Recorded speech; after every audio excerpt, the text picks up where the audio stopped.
میرے نبی کی آمد کی خوشی میں پورا سال عورتوں کی گود سے بیٹے پیدا ہوتے ہیں. یہ نبی کا کرم ہے, یہ نبی کی رحمت ہے کہ اللہ تبارک و تعالی اپنے پیارے محبوب صلی اللہ تعالی علیہ وسلم سے کتنا پیار فرماتا ہے. اور بہت سارے محدثین قول بیان کرتے ہیں کہ جو لوگ جشن میلاد کو مناتے ہیں, جس سال بھی جشن میلاد لوگ مناتے ہیں, محدثین نے بیان کیا ہے کہ اللہ تبارک و تعالی اس سال رحمتوں کی بارشوں کی نازل فرماتا ہے. اللہ تبارک و تعالی آسمانی بلاؤں کو ان سے دور رکھتا ہے, ان لوگوں کو تمام آفتوں بلیات سے محفوظ رکھتا ہے. برکتیں نازل ہوتی ہیں, اللہ کی رحمتیں نازل ہوتی ہیں. آؤ مسلمانوں, بات میں یہ کر رہا تھا فضیلت کے تعلق سے, وقت زیادہ ہو گیا ہے کہ مدینہ منورہ میں ایک عاشق رسول رہا کرتا تھا جس کا نام ابراہیم تھا. اللہ کے نبی صلی اللہ تعالی علیہ وسلم کا سچا اور پکا عاشق تھا, بڑا دیوانہ تھا, سالانہ حلال روزی کماتا تھا. حلال روزی کمانے کے بعد میں اپنی کمائی کا آدھا حصہ نبی کا جشن میلاد منانے کے لیے رکھا کرتا تھا. اللہ اکبر, اللہ آج ہم لوگوں کو بھی ایسا جذبہ عطا فرما دے. اگر آدھا حصہ نہیں تو کم سے کم آدھے میں سے آدھا ہی حصہ اللہ ہمیں اپنے نبی کا جشن میلاد منانے میں رکھنے کی توفیق عطا فرما دے. اللہ سے دعا ہے اللہ ہم سبوں کو جزائے خیر عطا فرمائے, ایسا ہی حوصلہ ہمیں عطا فرما دے. وہی ابراہیم دیوانہ ہے کہ سالانہ کمائی کا آدھا حصہ نبی کا جشن میلاد منانے کی خوشی کے لیے رکھتا ہے. اللہ اکبر, کہ 12 ربیع الاول شریف کا چاند اس کو نظر آتا ہے. 12 ربیع الاول شریف کا چاند نظر آنے کے بعد میں جب نبی کی پیدائش کی تاریخ 12 آتی ہے, جشن میلاد مناتا ہے, جلوس کرتا ہے اور لوگوں کی دعوت کا انتظام کرتا ہے, لنگر کھانے کرتا ہے, لوگوں کی دعوتیں کرتا ہے, لوگوں کو بلاتا ہے کہ آؤ نبی کا میلاد ہے, نبی کا جلوس ہے, نبی کا جشن منایا جا رہا ہے, نبی کی آمد کی خوشی منائی جا رہی ہے, نبی کی پیدائش کی خوشی منائی جا رہی ہے. وہ نبی اللہ نے جس کو تمام انبیاء میں افضل بنا کر دنیا میں مبعوث فرمایا ہے, وہ نبی کی پیدائش کی خوشی ہے. اللہ نے جس کے بارے میں حضرت آدم سے فرمایا تھا, اے آدم اگر میں اس نبی کو پیدا نہ کرتا تو میں تم کو پیدا نہ کرتا. اے آدم اگر میں اس نبی کو پیدا نہ کرتا تو آسمان کو پیدا نہ کرتا. اے آدم اگر میں محمد کو پیدا نہ کرتا تو زمین کو پیدا نہ کرتا. اے آدم اگر میں محمد کو پیدا نہ کرتا تو شجر و حجر کو پیدا نہ کرتا, شمس و قمر کو پیدا نہ کرتا, درختوں کو پیدا نہ کرتا, سمندر کو پیدا نہ کرتا. اللہ اپنی محبت کا محبوب سے اظہار کچھ اس طرح فرماتا ہے, اے آدم اگر میں محمد کو پیدا نہ کرتا تو اپنا رب ہونا بھی ظاہر نہ کرتا کہ رب بھی کوئی چیز ہے. یہ محمد کو پیدا کرنے کا مقصد ہی یہ ہے کہ میں نے اپنا رب ہونا ظاہر کر دیا. اے آدم اگر تم کو پیدا کیا ہے تو محمد کے صدقے میں پیدا کیا. اے نوح اگر تمہیں پیدا کیا ہے تو محمد کے صدقے میں پیدا کیا ہے. اے عیسیٰ اگر تمہیں نبوت ملی ہے تو نبی کے صدقے میں ملی ہے. اگر رسول کو رسالت ملی ہے تو میرے نبی کے صدقے میں ملی ہے. حضرت یوسف کو حسن و جمال ملا ہے, میرے نبی کے صدقے میں ملا ہے. یوسف کو جمال ملا, میرے نبی کے صدقے میں. موسیٰ کو کمال ملا, میرے نبی کے صدقے میں. عیسیٰ کو کمال ملا, میرے نبی کے صدقے میں. رسولوں کو رسالت مل رہی ہے, نبیوں کو نبوت مل رہی ہے. یہ میرے نبی کا صدقہ ہے, میرے نبی کی رحمت ہے کہ اللہ میرے نبی کے صدقے میں نبیوں کو نبوت عطا فرما رہا ہے, ولیوں کو ولایت عطا کر رہا ہے, محدثین کو محدثیت عطا کر رہا ہے, علماء کو علم عطا کر رہا ہے. یہ میرے نبی کا کمال ہے. اللہ نے میرے نبی کے صدقے میں کل کائنات کو دنیا میں پیدا فرمایا ہے. وہی ابراہیم دیوانہ ہے, لوگوں کی دعوت کا انتظام کرتا ہے, لنگر کھانے کا انتظام کرتا ہے. اللہ اکبر, سال ہا سال تک یہ چیزیں چلتی رہی، یہ جشن مناتا رہا. ایک وقت وہ آ گیا مسلمانوں کہ اس کی بیوی کا انتقال ہو گیا. اللہ اکبر، انا للہ و انا الیہ راجعون. جب اس کی بیوی کا انتقال ہو جاتا ہے، لیکن جشن میلاد منانے میں کوئی کمی نہیں آتی ہے، کوئی فرق نہیں آتا ہے. وہ سالانہ جشن میلاد اپنی بیوی کے مرنے کے بعد میں بھی ایسے ہی منا رہا ہے. اللہ اکبر. ایک زمانہ دراز تک یہ اس کا معمول چلتا رہا. ایک وقت کا تقاضا آ جاتا ہے، موت کا پروانہ آ جاتا ہے، موت کا دن آ جاتا ہے. جب ابراہیم دیوانہ جو عاشق رسول تھا بہت بیمار ہو گیا، بہت پریشان حال ہو گیا. اب اس کو بچنے کی امید نہ رہی. جب بچنے کی امید نہ رہی تو اس کا ایک بیٹا تھا، اپنے پاس بلایا اور بیٹے سے بولا، اے میرے لخت جگر، اے میرے نور نظر، سنو سنو، میرے پاس کوئی اور مال و دولت نہیں ہے، کوئی ہیرے جواہرات نہیں ہے، کوئی سونا چاندی نہیں ہے، کوئی اشرفیہ نہیں ہے، کوئی دینار و درہم نہیں ہے. اے میرے لخت جگر، میرے پاس صرف 50 درہم ہے، صرف 50 درہم ہے اور 19 گز کپڑا ہے. اور مجھے یہ احساس ہو رہا ہے کہ میرا وقت اب قریب آ گیا ہے. اے میرے لخت جگر، اے میرے نور نظر، اے میرے دل کے چین، اے میری آنکھوں کی ٹھنڈک، تم میرے مرنے کے بعد میں یہ کام کرنا کہ کپڑا جو ہے 19 گز اس کو میرے کفن میں خرچ کر دینا، اور جو 50 درہم ہے کسی نیک کام میں خرچ کر دینا. غور کرو مسلمانوں، لوگ نبی کا میلاد نہیں مناتے، لوگ نبی کے جشن کی خوشی نہیں مناتے. اگر کمیٹی کے ممبران کسی کے یہاں پر چندہ لینے کے لیے پہنچ جائیں تو چیمی گوئیاں کرتے ہیں، انگلیاں اٹھاتے ہیں، تانا کشی کرتے ہیں. کان کھول کر سن لے، اللہ تبارک و تعالی جس سے چاہتا ہے اپنے نبی کے میلاد میں رقم لگوا لیتا ہے.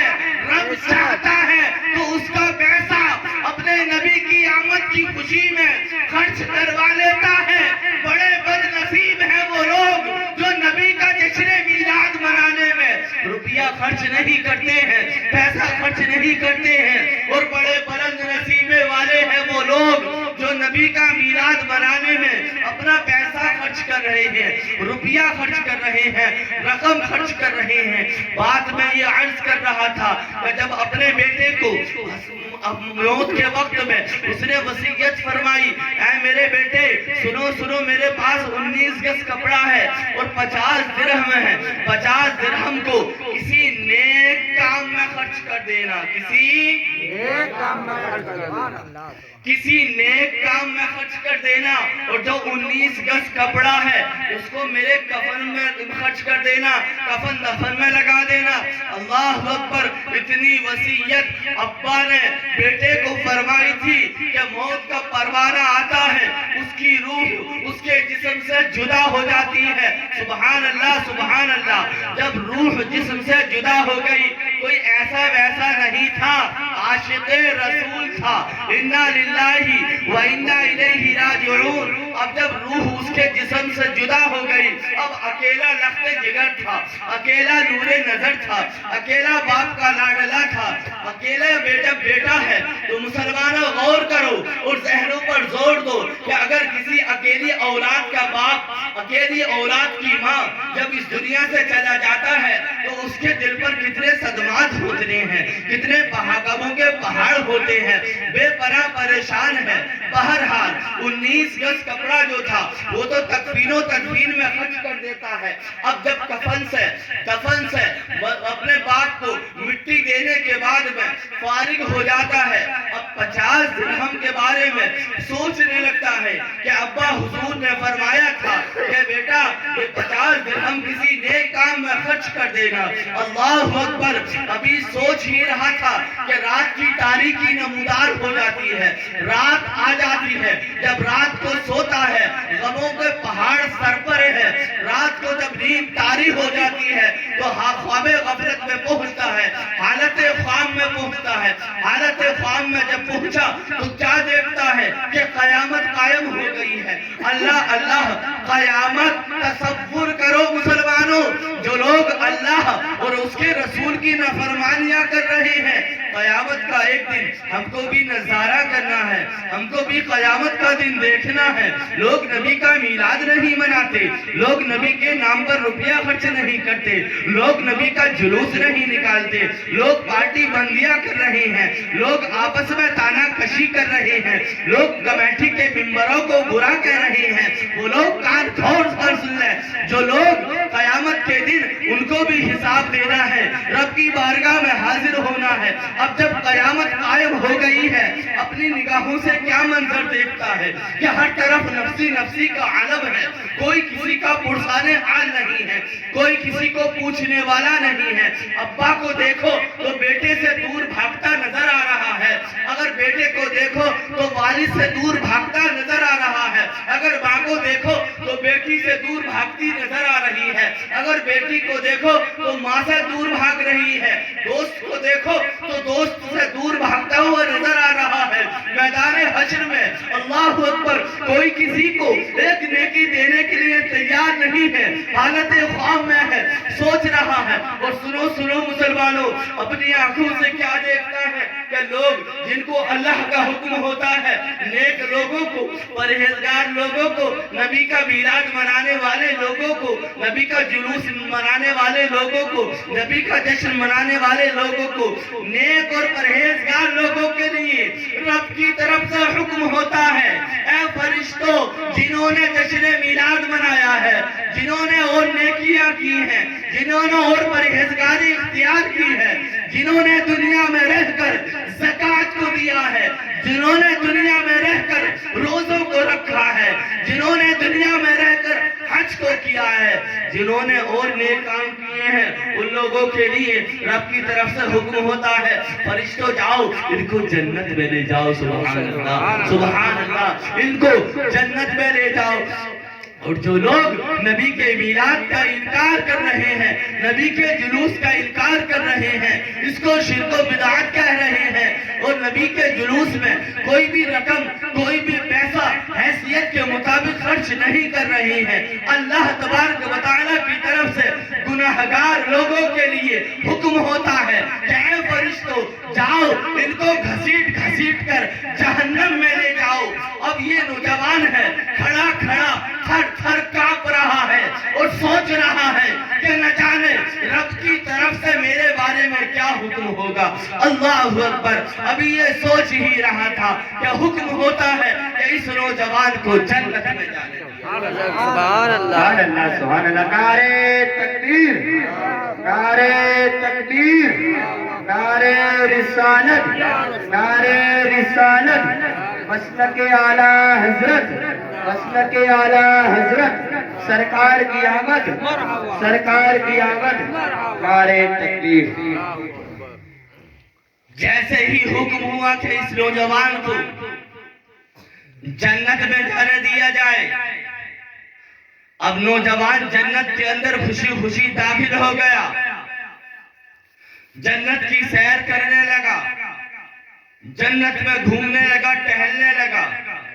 ایک جنت کی سیر کی، دوسری جنت میں پہنچا، اس کی بھی سیر کی، تیسری جنت میں پہنچا، اس کی بھی سیر کی، چوتھی جنت میں پہنچا، اس کی بھی سیر کی، پانچویں جنت میں پہنچا، اس کی بھی سیر کی، چھٹی جنت میں پہنچا، اس کی بھی سیر کرنے لگا، ساتویں جنت میں پہنچا، اس کی بھی سیر کرنے لگا، آٹھویں جنت کے دروازے پر جب پہنچتا ہے تو دروغہ جنت آواز دیتا ہے کہ اس کے اندر وہی داخل ہوگا، کہہ دو سبحان اللہ، اس کے اندر وہی داخل ہوگا جس نے 12 ربیع الاول شریف کے مہینے میں نبی کی پیدائش کی تاریخ میں نبی کا جشن میلاد منایا ہوگا۔ سبحان اللہ سبحان اللہ۔ جب اتنا سنتا ہے تو مچل جاتا ہے، تڑپ جاتا ہے، ذہن سے سوچنے لگتا ہے کہ میرے ابا حضور اور میری والدہ یقیناً اسی جنت میں ہوں گے۔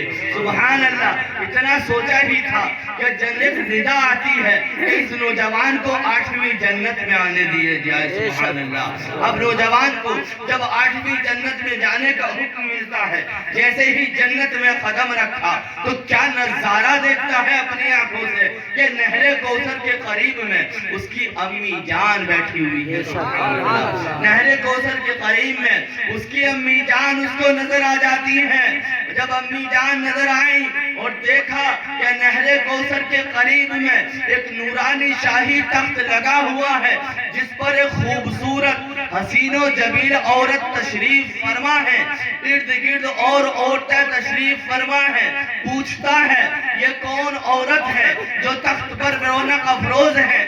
جواب ملتا ہے کہ یہ شہزادی کونین ہے، یہ حضرت فاطمہ الزہرا ہے رضی اللہ تعالی عنہا ہے، یہ اللہ کے نبی کی شہزادی ہیں، اور یہ آس پاس جو ہیں ارد گرد جو ہیں ان میں حضرت حاجرہ ہیں، حضرت مریم ہیں اور نیک خواتین ہیں۔